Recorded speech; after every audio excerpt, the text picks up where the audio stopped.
আরব সাগরে ভয়াবহ সংকটে পড়া একটি বাণিজ্যিক জাহাজ থেকে বাংলাদেশি সহ ১৮ জন নাবিককে উদ্ধার করেছে পাকিস্তান নৌবাহিনী। গভীর সমুদ্রের এই উদ্ধার অভিযানকে একটি সফল মানবিক মিশন হিসেবে বর্ণনা করেছে সংশ্লিষ্ট কর্তৃপক্ষ।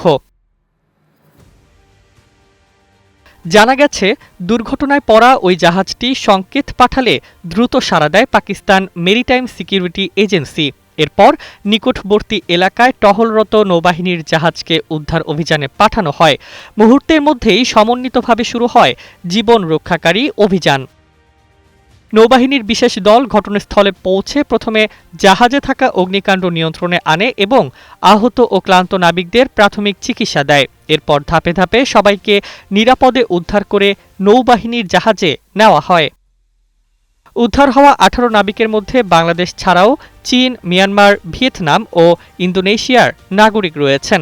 পরে তাদের নিরাপদে করাচি বন্দরে নেওয়া হয়, যেখানে তারা চিকিৎসা সেবা পাচ্ছেন। কর্তৃপক্ষ জানিয়েছে, প্রয়োজনীয় প্রক্রিয়া শেষে উদ্ধার হওয়া নাবিকদের নিজ নিজ দেশে ফেরত পাঠানোর ব্যবস্থা নেওয়া হবে। এই ঘটনাকে সাম্প্রতিক সময়ের অন্যতম সফল সমুদ্র উদ্ধার অভিযান হিসেবে দেখছেন বিশেষজ্ঞরা। বিশ্লেষকদের মতে, আরব সাগরে বাণিজ্যিক জাহাজ চলাচলের ঝুঁকি বাড়ছে, ফলে আন্তর্জাতিক সমুদ্র নিরাপত্তা আরও গুরুত্বপূর্ণ হয়ে উঠছে। এই প্রেক্ষাপটে পাকিস্তান নৌবাহিনীর দ্রুত ও সমন্বিত পদক্ষেপ আন্তর্জাতিকভাবে প্রশংসিত হচ্ছে।